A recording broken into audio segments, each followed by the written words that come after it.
Good morning, everyone, and welcome to the morning podcast where we share our views for Nifty and Bank Nifty.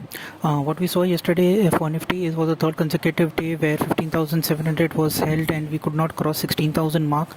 From there, we have been seen some selling pressure, and finally Nifty closed at around the 16,800 levels where it has been, hovering for last three trading sessions. So it was 16,840 odd levels where we closed for the day, and overall what we have seen is that markets have been consolidating in from last three trading sessions, and with that India VIX also has been hovering around 24 mark, which shows a little bit of a positive sign. Bank Nifty was seen a good short covering rally yesterday where it went about around 1.4% up with 10% of position reducing, showing a good amount of short covering seen in Bank Nifty.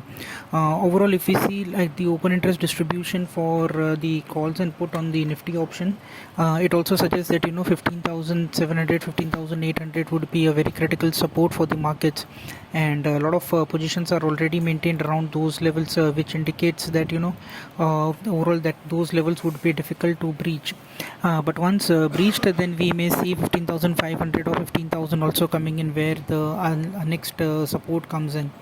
Overall, for the sector specific, if we see, then oil and gas stocks are looking very strong.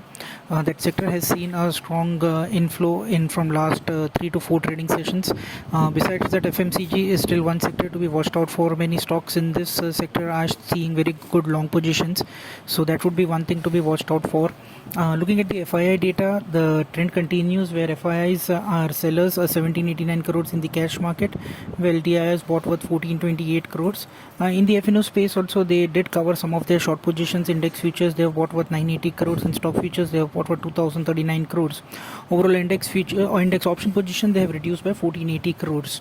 Overall, the trend for the market will still remain in this range only. Once we need to go above 16,000 levels to change the overall range or trend for the market, and 16,200 and 16,400 would be the next resistance for the market.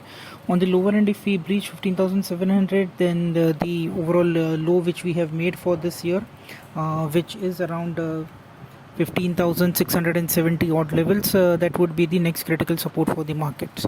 Until these two levels are not breached, that is 16,200 on the higher side and 15,670 on the lower end, we would be trading in this range only. So as a standard disclosure, investments are subject to market risk, so please read the offer document carefully before investing, and thank you for listening in.